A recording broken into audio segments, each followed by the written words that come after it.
బీజేపీల మధ్య సీట్ల సర్దుబాటు కుదిరిన రెండు పార్టీలు ఇంకా అభ్యర్థులను ప్రకటించలేదు. ఎమ్మెల్సీ ఎన్నికల దృష్ట్యా టీడీపీ కొంచెం గోప్యంగా వ్యవహరిస్తోంది. జంప్ జిలానీల విషయంలో వ్యూహాత్మకంగా ఉంది.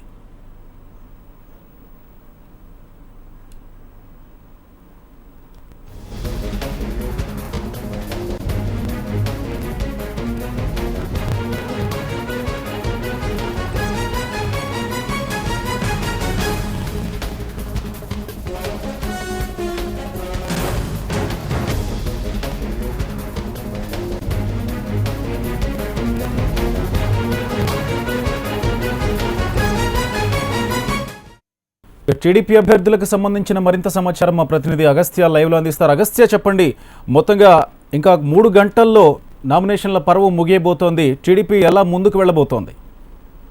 గోపి, మరికొద్ది సేపట్లో నామినేషన్ల ప్రక్రియ ముగుస్తున్నా కానీ ఇప్పటివరకు తెలుగుదేశం తన అభ్యర్థుల జాబితాను ప్రకటించలేదు. అయితే కొద్దిసేపటి క్రితం నేతలతో మాట్లాడితే కనుక వాళ్ళు మరికొద్దిసేపట్లో కొంతమంది పేర్లు ప్రకటిస్తామని చెప్పడం జరుగుతుంది. ప్రస్తుతం లోకేష్ నివాసంలో పార్టీ కీలక నేతలు రేవంత్ రెడ్డితో పాటు గ్రేటర్ హైదరాబాద్ రంగారెడ్డి అధ్యక్షులు ఆయనతో సమావేశం కావడం జరిగింది. పార్టీ అంతర్గత వ్యవహారాలు చూసే కీలకమైన నేతలు కూడా లోకేష్తో సమావేశం కావడం జరిగింది. కాకపోతే ఆ లిస్టు ఏదైతే 1 గంట ప్రాంతంలో ఒక లిస్టును ప్రకటిస్తామని చెప్తున్నారో ఆ లిస్టులో కేవలం కొన్ని పేర్లను మాత్రమే ప్రకటించాలని పార్టీ ఆలోచిస్తోంది. అయితే పార్టీ వ్యూహం మాత్రం చాలా డిఫరెంట్గా ఉందని చెప్పుకోవాలి. మొన్న జరిగిన ఎమ్మెల్సీ ఎన్నికల్లో పార్టీ అభ్యర్థులను టీఆర్ఎస్ ఏదైతే నామినేషన్ వేసిన తర్వాత విత్డ్రాల్ చేయించిందో అదేవిధంగా ఇప్పుడు జరుగుతుందనే ఒక ప్రచారం జరుగుతున్న నేపథ్యంలో కాస్త జాగ్రత్తగా ముందుకు వెళ్ళాలని ఆలోచిస్తోంది. అందులో భాగంగానే అభ్యర్థుల పూర్తి వివరాలు, అభ్యర్థుల పూర్తి జాబితాను విడుదల చేయొద్దని ఒక డిసిషన్కి వచ్చింది.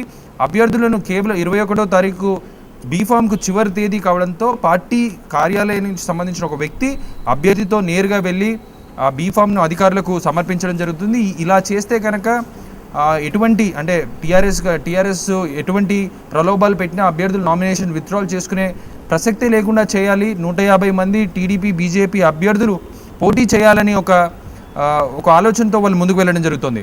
అయితే ఈ పార్టీ సీనియర్ నేతలు తీసుకున్న ఈ డిసిషన్ పట్ల అటు పార్టీలోని కొంతమంది కావచ్చు, ఇటు ద్వితీయ స్థాయి నాయకులు కావచ్చు తీవ్ర ఆగ్రహాన్ని వ్యక్తం చేస్తున్నారు. 21వ తారీఖు వరకు అంటే ఇప్పటి నుంచి 4 రోజుల వరకు ప్రచారం, అభ్యర్థి ఎవరు తెలియకుండా ప్రచారం ఏ విధంగా చేయాలి అనే దానిపై ఒకటి ఆందోళన వ్యక్తం చేస్తుంటే ఇప్పటికే 87 స్థానాల్లో పోటీ చేస్తున్న టీడీపీ 250 పైగా నామినేషన్లు వచ్చినాయి. అంటే 87 మంది కాక మిగతా వారందరితోటి నామినేషన్లు ఉపసంహరించాల్సిన బాధ్యత పార్టీపైనే ఉంటుంది. సో అదంతా పెద్ద డిఫికల్ట్ టాస్క్గా ఉంటుంది. నామినేషన్ విత్డ్రా చేసుకోకపోతే కనుక రెబల్ పోర్తో ఖచ్చితంగా ఓడిపోతామనే ఒక అభిప్రాయాన్ని కొంతమంది వ్యక్తం చేస్తున్నారు. ఈ నేపథ్యంలో పార్టీ సీనియర్ నేతలపై కూడా ఆగ్రహాన్ని వ్యక్తం చేస్తున్నారు. ఇక కొన్ని చోట్ల మరింత ఇబ్బందిగా ఉంది. అంటే తెలుగుదేశం బలంగా ఉన్న దగ్గర బీజేపీకి టికెట్లు కేటాయించడం, బీజేపీ బలంగా ఉన్న దగ్గర తెలుగుదేశాన్ని టికెట్లు కేటాయించడం, ఈ ఆల్టర్నేట్ గ్యాంబ్లింగ్ ద్వారా కొంచెం కార్యకర్తలు ఇబ్బంది పడుతున్నారు. ఉదాహరణకు మాదాపూర్ వంటి స్థానాలను బీజేపీకి ఇవ్వడం పట్ల తెలుగుదేశం నేతలు ఆగ్రహాన్ని వ్యక్తం చేశారు, నిన్న చూడొచ్చు.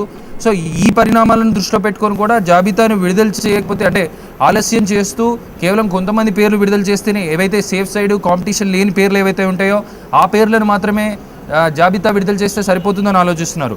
అంటే మిగతా వారు ఏదైతే కాంపిటీషన్ ఉన్న దగ్గర పేర్లు ప్రకటిస్తే కనుక మిగతా వారు వచ్చి ఆందోళన చేస్తారు, పార్టీకి యాంటీగా చేస్తారు ఇప్పటి నుంచి అనే ఒక ఆందోళనతో ఒక నిర్ణయాన్ని తీసుకొని ఎటువంటి కాంట్రవర్సీని, ఎటువంటి ఆశావాహులు లేని జాబితాను మాత్రం కొంతమంది 20-30 మంది పేర్లతో విడుదల చేయాలని ఆలోచిస్తున్నట్టు తెలుస్తుంది. 1 గంట ప్రాంతంలో తెలుగుదేశం మొదటి జాబితా కింద 20-30 పేర్లు వస్తాయని తెలుస్తుంది. దానిపై ఇప్పుడు లోకేష్ చంద్రబాబు నివాసంలో లోకేష్తో పాటు పార్టీ గ్రేటర్కి సంబంధించిన అధ్యక్షులు వాళ్ళు కసరత్తు చేస్తున్నారు. గోపి, అయితే అగస్త్య, మీరన్నట్టు పార్టీ కొంతమంది పేర్లను ప్రకటిస్తుంది, తర్వాత కొంతమంది పేర్లను ప్రకటించకపోవచ్చు అని కూడా మనకి తెలుస్తుంది. అయితే నామినేషన్ వేసిన తర్వాత ఎవరు అసలు అభ్యర్థి, ఎవరు రెబల్ అభ్యర్థి గుర్తించడం ఎలా? ఈ విషయంలో టీడీపీ ఎలా క్లారిటీ ఇవ్వబోతుంది?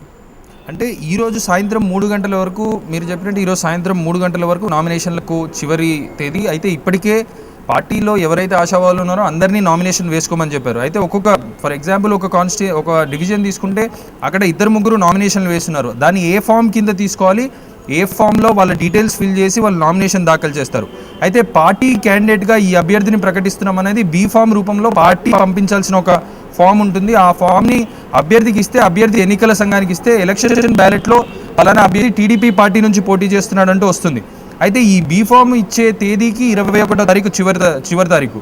ఆశాబాహులు అందరినీ నామినేషన్ వేసుకోమనడంతో ఎవరైతే పార్టీకి అఫీషియల్ క్యాండిడేట్ ఉంటాడో అఫీషియల్ క్యాండిడేట్కి 21వ తారీఖు రోజు పార్టీ కార్యాలయం నుంచి ఒక వ్యక్తి వెళ్ళి అతనికి బీఫామ్ ఇచ్చి అతనితో ఆ బీఫామ్ని చివరి నిమిషాలలో అంటే బీఫామ్ చివరి నిమిషంలో అభ్యర్థితోటి అక్కడికి ఇప్పించే కనుక అతను నామినేషన్ విత్డ్రాల్ చేసుకునే ప్రసక్తే ఉండదు. నామినేషన్ విత్డ్రాల్ చివరి రోజు మాత్రం ఈ బీఫామ్ ఇవ్వాల్సి ఉంటుంది. ఆ బీఫామ్ ఇస్తే కనుక అతను నామినేషన్ ఉపసంహరించుకోవాల్సిన పరిస్థితి అతనికి ఉండదు. సో ఖచ్చితంగా తెలుగుదేశం అనే అభ్యర్థి అనే వ్యక్తి పోటీలో ఉంటాడు. ఇది పార్టీ వ్యూహం. Right thank you Agastya. Right.